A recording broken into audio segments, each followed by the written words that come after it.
Virtual masturbation is one of the top searched sex terms. You know you're going to get off. You're learning from your partner what feels good to them. It's a sure thing. Look into his eyes.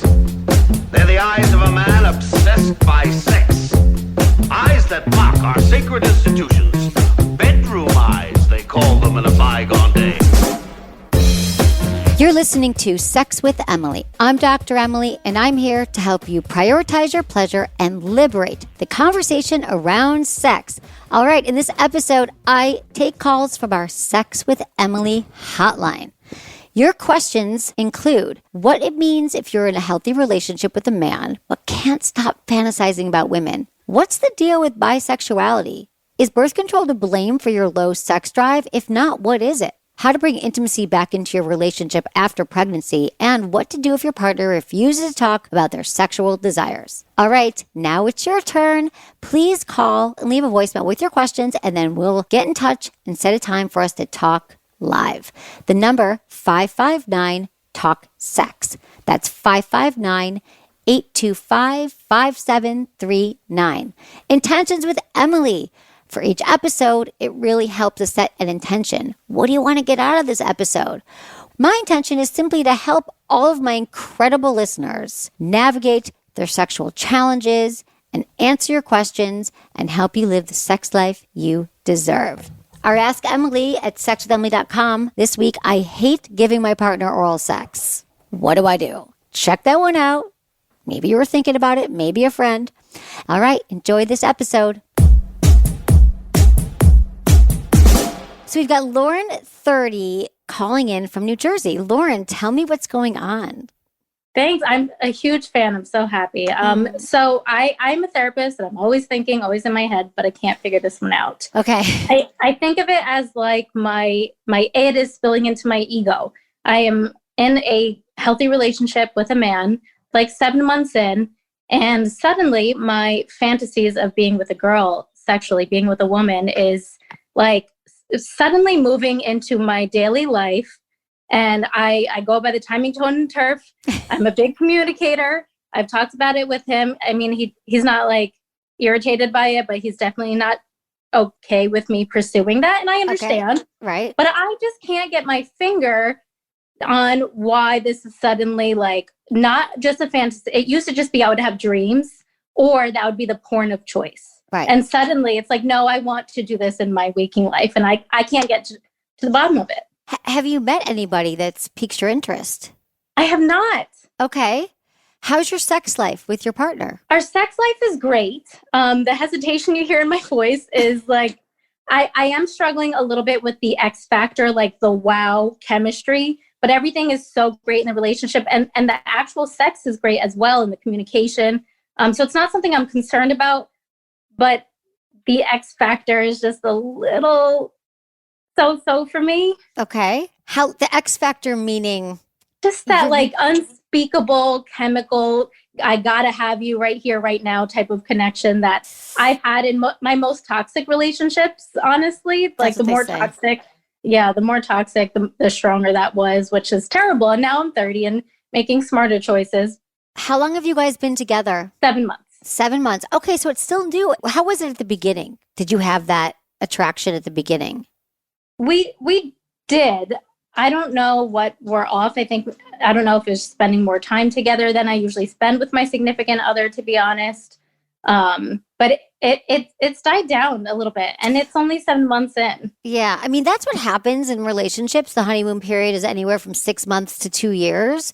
And then during the pandemic, maybe you were spending more time together, and then that kind of squashes out the arousal and the attraction process, because when we're on top of each other, we're seeing each other more. While we feel more intimate and more connection and more love with our partner, it sort of can douse the flames of desire, because we no longer have that separation. We no longer have the novelty. And that's big for me. And the spontaneity.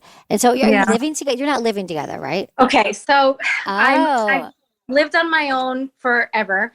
And then recently situations in my apartment became unlivable, and I did need to stay here. So I've gone from living on my own my entire life since I was, 20 to now we are here together all the time, and it's fine, but maybe that's playing more of a role Definitely.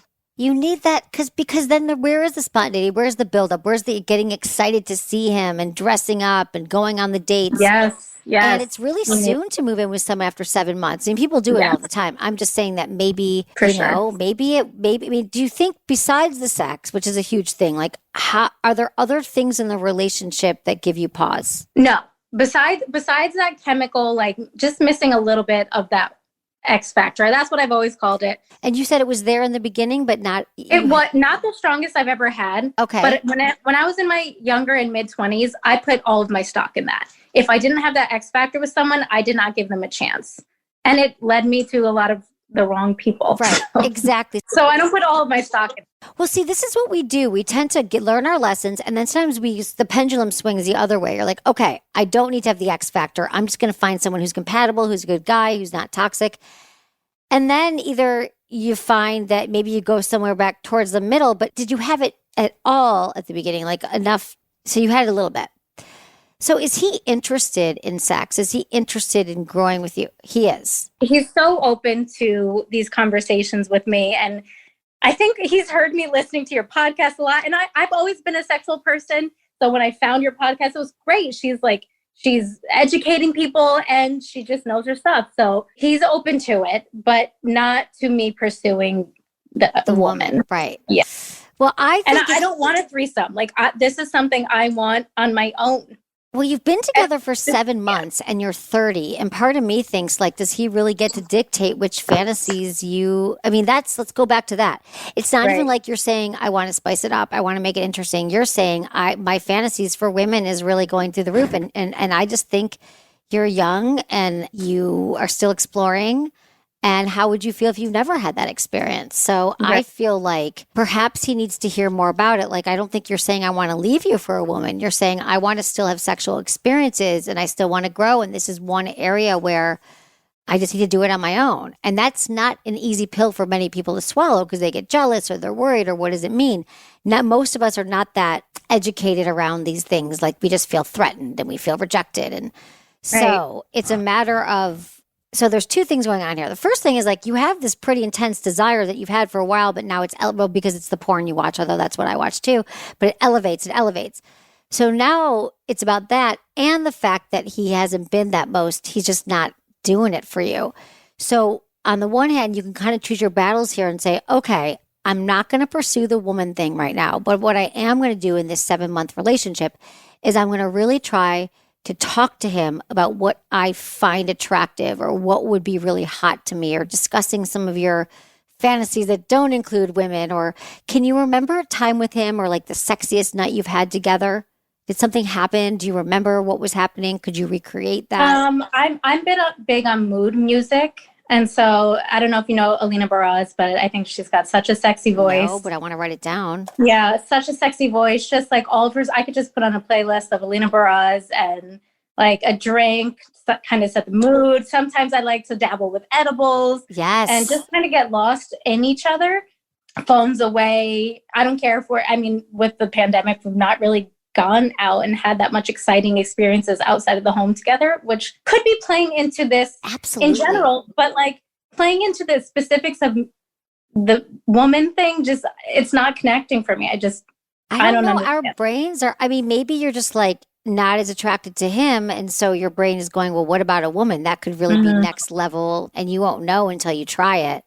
So you could choose to say, I'm going to just focus for the next you could say 3 months, Lauren. You could say, babe, you could download our pleasure planner on our website. It gives couples like steps to walk through and plan out their sex life, the yes, no, maybe list, all the things I talk about could be the fuel to see, like, are you guys both into the same things? Explaining to him what you might need to be aroused. Maybe it's more foreplay, more warm up. Maybe you want to come home from work and he's playing the soundtrack. You know, he's taking care of things. But it's a skill set, like learning how to be a great lover. And he just might not know how to be that to you. And you might not really know what that looks like either. So you could say for 3 months, I'm going to try to put all of my energy into trying with him and seeing if he's on board. And if we could create new scenarios, get a hotel room for a night, travel together. Can you go stay with a friend for a week? Yeah, we've really been lacking those experiences. And I've voiced that to him. I need the excitement. Like, I'm not saying whisk me away to Mexico and travel. Like, I know we both have a lot going on, but I need to get dressed and, Right. Feel sexy, put on makeup, and have him like be the one saying, okay, babe, we're going to go here, get dressed up, like tell me what to do. I don't want to be the one planning it all. I'm the same way. Have you told him that? Yes. And has he done it? He's trying. He's not a planner. Dear Lord, he's not a planner. And I understand I'm not great either, but I need it. I need some spicing. Then I think that's what you tell him, like, plan this night for us. Because I'm not a planner either. And I had a relationship a few years ago. Neither one of us were planners, and it didn't go well. Because I'm just like, I'm down for anything. I work all freaking day. I need you to plan. It's also sexy when someone takes the initiative. I think you can relate, and other people have spoken about this. When you're in control and you like run shit in your life elsewhere, in the bedroom, you kind of just want to, a little bit want to be dominated. Or just romantically, like, babe, we're going to go here, get ready, we're going out and doing this. And I do understand it's harder now, but it's not impossible. It's not impossible, but he might never have been asked this before and doesn't know what it looks like. You might need to really explain to him, this is what it looks like. So when I come, and I know this doesn't sound sexy, but to be able to say to him, okay, for Saturday night, I want you to plan A, B, and C and tell me what to wear and tell me where we're going and like help him a little bit. And then once he does that and you have this great reaction to it, it'll reinforce new behavior because it's just new behavior, like to learn how to be a planner. Right. And to learn how to dominate as well. Like he might not even know what that means. Sometimes we say dominate us and our partner's like, what do you mean? Yeah. Like, do you want me to choke you? Do you want me to tie you up? Do you want me to like spank you? He might not know. So that's why the yes, no, maybe list is a cool thing for couples to do because maybe he's into some of the things you're into and he didn't know that that's what dominate. You know what I mean? Right, we can't make assumptions that they know. For sure. Because I told him I want him to be more aggressive in the bedroom. And then I realized last night, like, I need to spell out explicitly what I mean by that. Like, that could mean so many things. And his nature is not an aggressive. He is kind and warm. So, like, he might not, I might have to really say, like, I want you to pull my legs apart. I want you to, initiate this, make me feel like you have to have me. Yes. Exactly, like literally exactly. And try to find some porn where it happens. Yeah. This is where I love porn. You're like, this scene right now, show him 3 scenes, cue him up. That's what I want. And then say, I'm going to try this with him for a few months because the women are always going to be there. And then you'll know. Right. And maybe you'll start to feeling more attracted to him and those feelings will go away. But it's probably because you had such a you're not getting your needs met. You're like, well, this fantasy gets me off every time. You know what I'm saying? So yeah. So I feel that might be a good way to go. Just kind of commit to, even if it's 2 months, because you'll know in 2 months.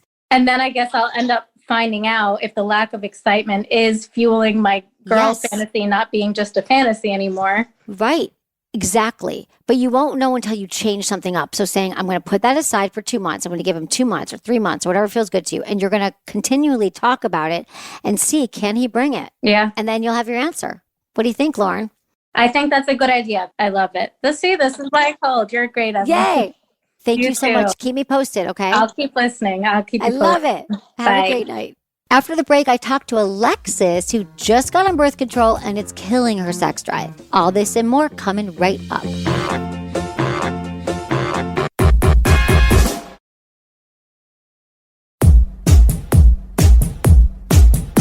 Let's talk to Alexis. 19 in Michigan. Hi, Alexis. I remember when I was 19 in Michigan. Hi, how are you? I'm good. How are you? I'm good. What's going on? How can I help you? Of course. So I am in a long-term relationship. He's really great. And I started taking birth control when we started having, a few months after we started having sex. And my sex drive has slowly been getting to about a 0. And I've been really struggling lately. And he's really understanding, but obviously his sex drive is higher than mine. And I fully believe that a good sex life is important in a relationship. I don't know if I should talk to my gyno or... Yes. I just don't know what to do. I feel pretty stuck. Listen, Alexis, it's so funny that you're calling in right now because I too am from Michigan, and I was talking to my freshman year roommate, so I was probably about your age, and I said to her, I think that when I went on the birth control pill, I got on a few weeks before I started college, that it did impact my libido and my mood. And so what's happening, Alexis, is the pill can have an impact on your libido, and I would say 100% go to your gynecologist and ask her for different options. You could get a no hormone IUD. You could also use a condom. Yeah. You know, there's been a lot of really good information lately that's come in about the truths around the birth control pill. And I'm not telling women just to go off the pill. However, it impacts our lives. It really does in ways that, our mood. Yeah. So if you haven't changed anything else, you're not taking a antidepressant. No. Okay. I mean, the pills, so, there are different ones with different levels of hormones. And so you could go see your doctor and see if she could adjust the prescription. I would do that. And is there anything that I could do, talking to him? I've tried to talk to him and he's been really understanding, but I'm just feeling that he's not quite understanding what I'm feeling. And maybe I just don't want to force our sex life, but sometimes I feel like I have to because my sex drive is so low. Is there something that I can do now until I meet with my gyno to kind of improve our sex life a little bit or have him understand where I stand? And I think it's both important. I think you're doing a great job, Alexis. I'm really glad that you're being really honest with him because our libidos, whether we're on the pill or not, will fluctuate throughout our lifetime. Things, we'll get, who knows, be going through a stressful time or we're on antidepressant or after we have children. And so I think the healthier conversations we can have with our partners about what's actually going on will, and that they understand is really helpful. So I think you could give him information on the birth control pill and the impact it has on libido. So you're not just making it up if he wants to really understand it more and what happens. We've done a few great podcasts with a woman named Jolene Brighton, and she wrote a book called Beyond the Pill. So there's great resources there. As far as, so if he wants to read some of that and understand, but let me tell you the other interesting thing that I'm thinking about, Alexis, is that, for many women, whether they're on the pill or not, they just don't experience as high of a sex drive. It fluctuates at different times. And so, and even then we are responsible for turning our own pilot lights on and figuring out what gets us in the mood because you said, well, of course, my boyfriend has a higher drive. That we assume that, but we had a woman call in yesterday who has a higher drive than her boyfriend. So it's not necessarily a gender thing, but I can see what you're saying that he has a higher drive. And so for you, I would ask you, Alexis, in ways to work with this now. What are you in the mood for sex? What does that feel like? What's happening right before that moment? Is it something, does your boyfriend do something? Is there a response you have to a stimuli that turns you on? Yeah. Think about what that thing is. Like for me, it's like the more I masturbate, the more I want sex. The more I talk about sex to a partner, I want sex, so, but it doesn't just hit me over the head, I've never been like that. So, but we think it should. Yeah, I never masturbate. So maybe I should start doing that. I'm never in the mood. Well, right. Okay. So this is a matter of building a new habit. We're never in the mood for the things that become habits. We're never like, can't wait to brush my teeth, can't wait to eat breakfast. But if you do have a vibrator, use your hands, I would get a fun new toy that you like to play with, that you might want to experiment with.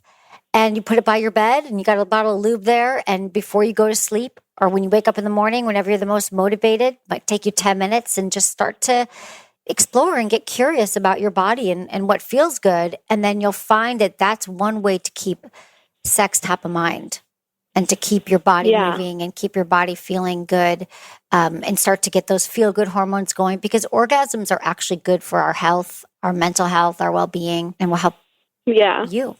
So that's one thing I recommend. And I don't know, do you orgasm with a partner? I don't know. I've only ever been with him. I don't know what an orgasm is. I don't know if I've ever experienced it or not. Like, is there something that that you've experienced it? Yeah, but I think it's really about, you'll start to feel, a sort of your pelvic floor maybe start to expand and vibrate. You'll start to feel like internal genital areas start to feel good and flush, might move throughout your body. It's sort of an intense release. It is a state of euphoria. It's a building sensation. I definitely experienced that feeling for sure. I just need to explore more, I guess, for sure. Yeah, we all do. Alexis, we all do. And I love that you're 19. I didn't masturbate until I was in my 20s. You have so much time to figure out your body and what feels good to you. So you're not behind here. You are right where you need to be. Yeah. And just start exploring and touching yourself. Have like a date night with yourself and say, okay, tonight is my night. I'm going to take a bath. I'm going to set the atmosphere for myself. I'm going to, put on my favorite music and light a candle and then seduce yourself essentially and think about, how does touch feel on your body? Go slow, play with your nipples, use your hand over your neck and just sort of tease yourself and get curious. Yeah. Well, and that might also so much. help I you. really appreciate it. Of course. I'm so glad you called, Alexis. I listened to you on Call Her Daddy, and I've been listening to you all day, and I was like, I have to talk to her about this. I'm so glad you called in. Yeah, that was a really fun episode. I'm so glad you found me, and I'm glad I found you. Thank you so much. Really inspiring. Of course, sweetie. Have a great night. Thanks for calling. Let's talk to Rick in Ohio. Hi, Rick. What's going on? Thanks for calling. Not much. I just want to say that I definitely am attracted to both sexes, but I feel like I'm leaning more towards men. Is it possible to be, bisexual Absolutely. sometimes? Oh, bisexual is real. Okay. Yeah. I mean, you can be attracted to men, women, all genders. And sexuality is a spectrum. It's a spectrum. I've definitely have been with men, and I really enjoy being with men. But I mean, at the same time, I'm attracted to women, but I feel more comfortable sometimes too around men. Yeah, I think that's totally, fine. People think, I think what you're alluding to is that people think there's no such thing as being bisexual. But like, how could you tell a whole group of people that they don't exist? It's not a phase. It's not a thing. And I think that there's a lot of people who are bisexual and they just go through a lifetime of repressing it because they don't understand how you could be attracted to all genders. They might be attracted to trans people. They might to everyone. So yeah, Rick, has it been a problem for you, or you're just wondering about the labels here? Well, no, it hasn't really been a problem. I mean, like, for instance, I've been with a guy now for, a good 8 to 9 years, but at the same time, too, if I'm watching something like Dancing with the Stars or if there's an attractive girl on a commercial I find attractive, I'm not going to dance around and not look, but I mean, no, it hasn't been a problem, and I'm not really into labels or anything, but I think sometimes I feel like I catch myself doing a double glance at times with both genders. That's great that you allow yourself to do that. People just don't. And in fact, there's a lot of men who are attracted to men, and you probably know these guys, and they feel such shame around it that they end up becoming, homophobic. They end up hating themselves, so then they hate others who are gay. So, I'm not like, I'm glad. I'm saying you're a good example, Rick, of a man who's being totally honest with yourself, Even at home, like I've got, a Playgirl magazine, but yet I've got a Playboy magazine. I mean, I've got, I enjoy looking at both from time to time. Yeah. To me, I think that means that you are open and, think about it. If everyone was paid attention to their bisexuality, or that they could be, that sex is a spectrum, just like gender isn't binary, our biology. And so that's true that, isn't either, that sex exists on the spectrum. Alfred Kinsey said 1 is straight and 6 is gay. Have women been a little bit more open about that over the years? Are there more women that are more like that, or just... Okay. I think that women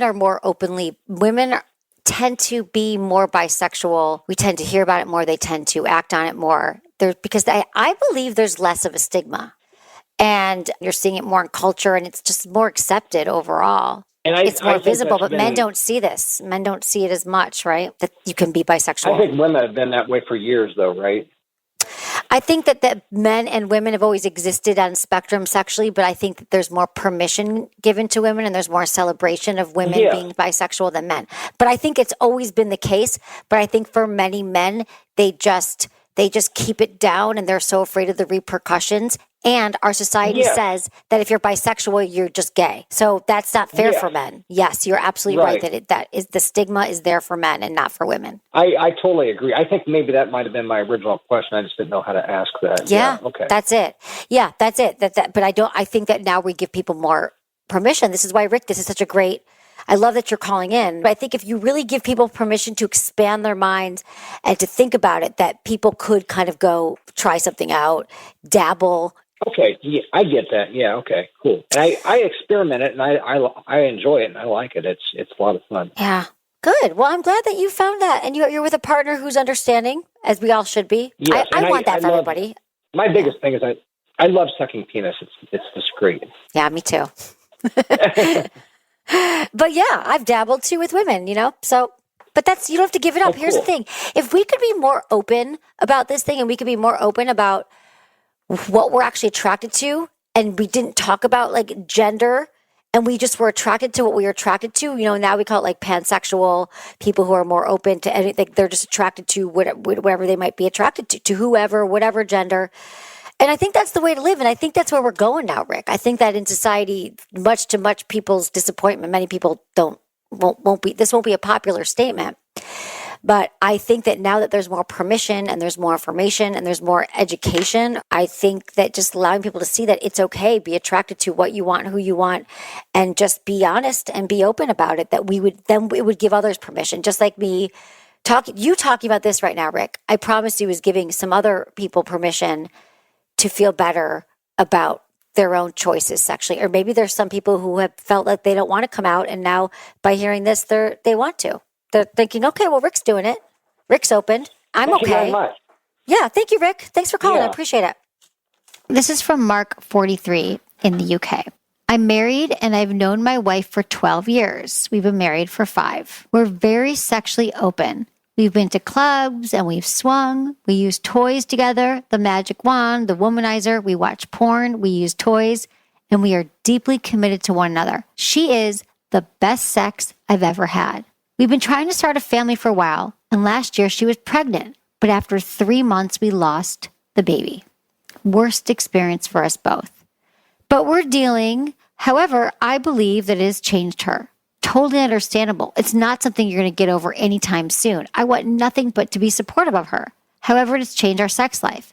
She only wants to have sex when she's ovulating. We really want a baby, and I've tried to let her know, as much as we really want to begin a family, sex isn't just for baby making. And I miss her, but don't want to push her due to the trauma of miscarriage. Is there a thing I can do to support her?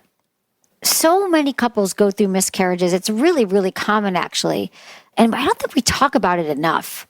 It can be so upsetting because it's like the ultimate joy, right? When you are pregnant and you're going to become parents and you're expecting and all these things happen. And it's really, it can be very, very devastating. And, you're not only like your hormones, kind of messed up after that, but it's just the sorrow and the pain. And, it's estimated that 1 in 8 pregnancies will end in miscarriage. I would say maybe 20%, 25% of my friends probably who have kids right now have had a miscarriage first. They just did, all ages. And so I think if you've seen a marked difference, Mark, that maybe she's depressed, maybe she could, have therapy and you guys could go together. And this is another thing that happens when couples are trying to get pregnant for a while. It literally just becomes like, we're making babies. Like sex is no longer fun. It's no longer sexy. There's no variety. There's other things I talk about in the show, and it becomes like a chore. And gets really, really challenging for couples. It can be a tricky time. And so it's really important that you can have a talk with her and just say, like, what can we do that could keep our sex life still really interesting? Because what you've said to her, I've let her know that it's not just for baby making. But see, here's the thing about these conversations. If you say to your wife, I feel like we're only having sex when you're ovulating, sex isn't just for baby making, all she cares about right now, honestly, all she's making a baby. So the way you said it, remember, guys, communication is so important here, because there's a totally different way. It was like, really, you got to think about your spin on this, right? Like, that is not going to make anyone be like, well, I want to make a baby. What are you talking about? But having conversations, or at least thinking about it, you've been with her for a while. What makes her feel the most herself and in the mood? And were there things you could go back to in the beginning that work? Maybe you guys need a reset. You need a vacation. You need to switch up locations. I mean, you could even have some conversations. We've got some great tools on our site and blog posts and things about how to have these conversations. But I think, even ask her, what's the 3 most memorable times we've had sex? Like, ask her that and say, tell me the 3 most memorable times we've had sex and what you remember about them, right? And then you guys can have a fun game of like trading stories, because sometimes we just need to be reminded. And also, there'll be some clues in that. There'll be something in each story that will say, oh, for example, if she talks about the time you were on vacation, and a lot of our stories are actually people are on vacation. It's because we're out of our element. We're not at home staring at the same ceiling and doing all the things that just aren't less interesting. You change up the location. But maybe she liked it one time when, there was a lot of dirty talk, or maybe it was a forbidden time. Like maybe you were somewhere where you shouldn't have been having sex. So when you ask these questions, there's a lot of information that you can get from that. You can say, oh, she likes a little mystery. She likes to play dress up. If she liked that one time on Halloween when you had sex. So you can kind of find out cues to see like what might be interesting for us. And you did use the words here. We're talking about miscarriage. Like how do you get past it? You did say trauma of miscarriage. So if it's been a year and she's still feeling that, again, therapy, there might be part of her that really wants to get pregnant and then scared if she does get pregnant, she's going to lose the baby. So it's more complex than we allow people to realize. It really is. So that's what I suggest for you, Mark. Repair your relationship how everyone needs to repair it. And that is like honest communication and keep going with it. Keep talking about it. When I come back, Don's wondering how to help his girlfriend figure out what she likes in bed. Don't go away.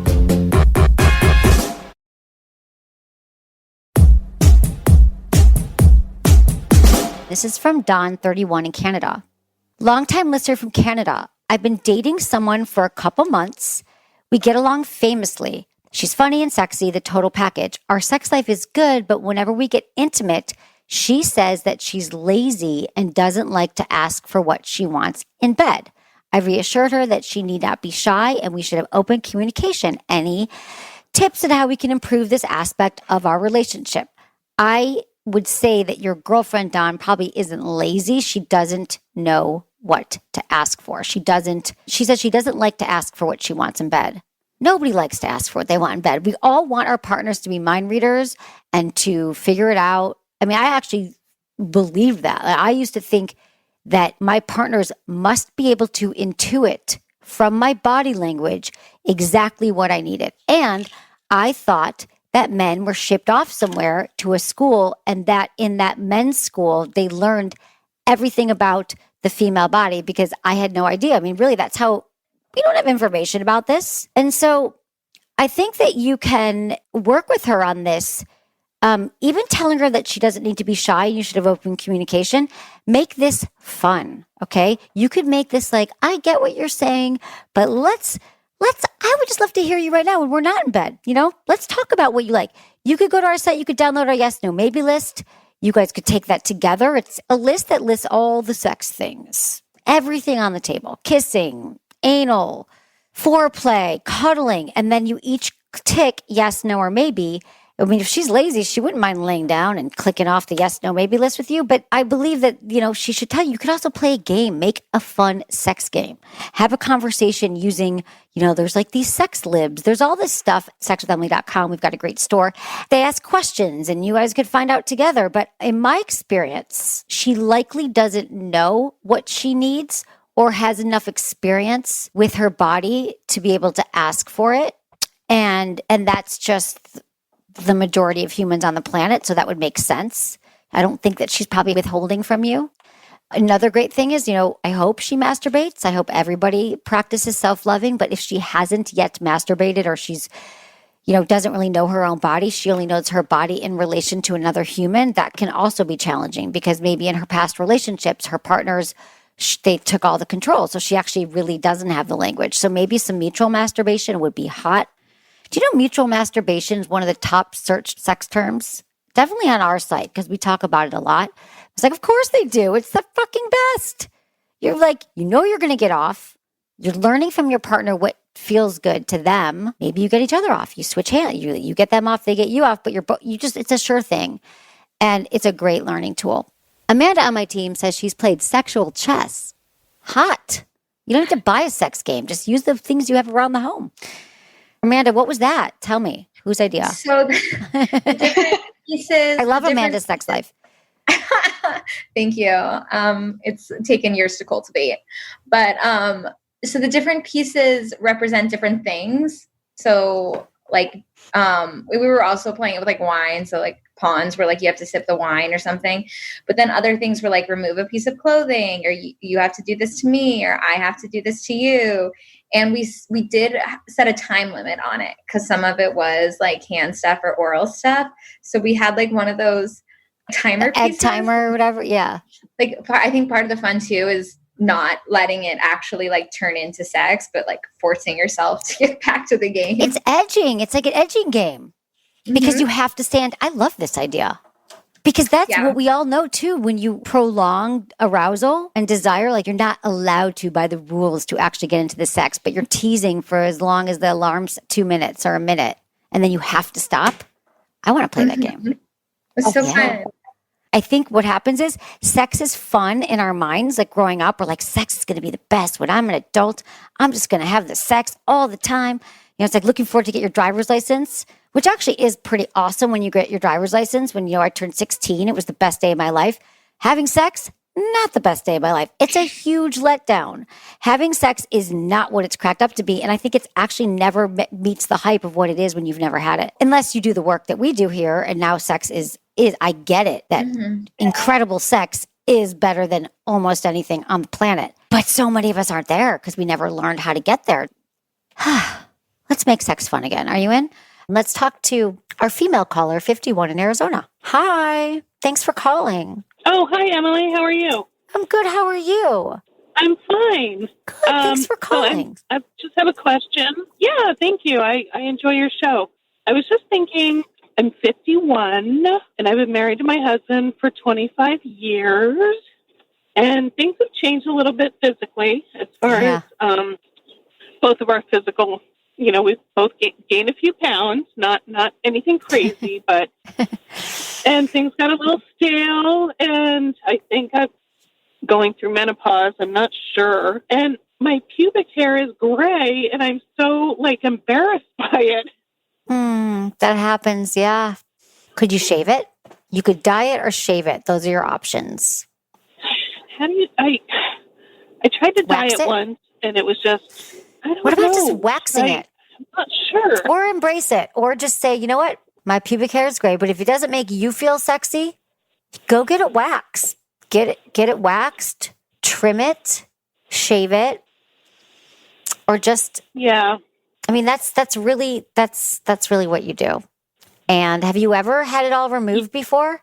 No, never. I mean, you might like it. When I first started doing that, years ago, I got the Brazilian wax. Where do you live? Arizona. Yeah. Go into a spa and get it. There's different ways you can do it, and it might even be less painful right now. I mean, it is kind of painful at first, but they take all the hair off, and it's really, really smooth, and it can feel really good. Because there's so many nerve endings on our vulva, the exterior part of our vagina, that there might be more access, and you might realize that he can sort of, with oral sex and using some lube, it might feel good. It might be a little change. Or diet. There's I wish there was a magic bullet for it. Either accept it. Trying to go down there, and I'm like, no. So either you embrace it and you're like, yep, you don't even say anything, this is who I am, or you try something new and see how that feels, because it grows back. Yeah, you're right. Yeah, I'm going to give it a whirl. Okay, let me know how it goes. I'm dying to know now how you think if I've never having done it. Okay, thanks. Let me know. Or trim it. Yeah. I appreciate you taking my call. Thank you. Of course, I'm here for you. I got you. I mean, really, there's nothing. I wish there was something you could do when your hair turns gray, but there isn't. It's embrace it, dye it, shave everything. That's what you do.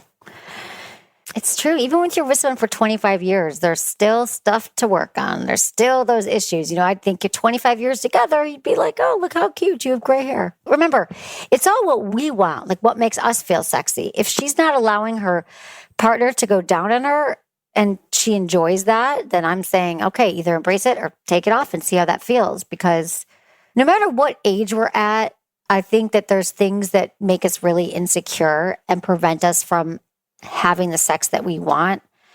And the sooner we can kind of unpack those and realize that what we're worrying about, what we're stressed about is not going to upset our partner, likely. It's mostly our own judgments about ourselves. That's it for today's episode. Thanks for listening to Sex with Emily. Be sure to like, subscribe, and give us a review wherever you listen to podcasts, and share this with a friend or a partner.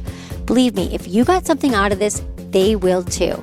We release 2 to 3 episodes a week. Find me on Instagram, YouTube, Facebook, and Twitter. It's all at Sex with Emily.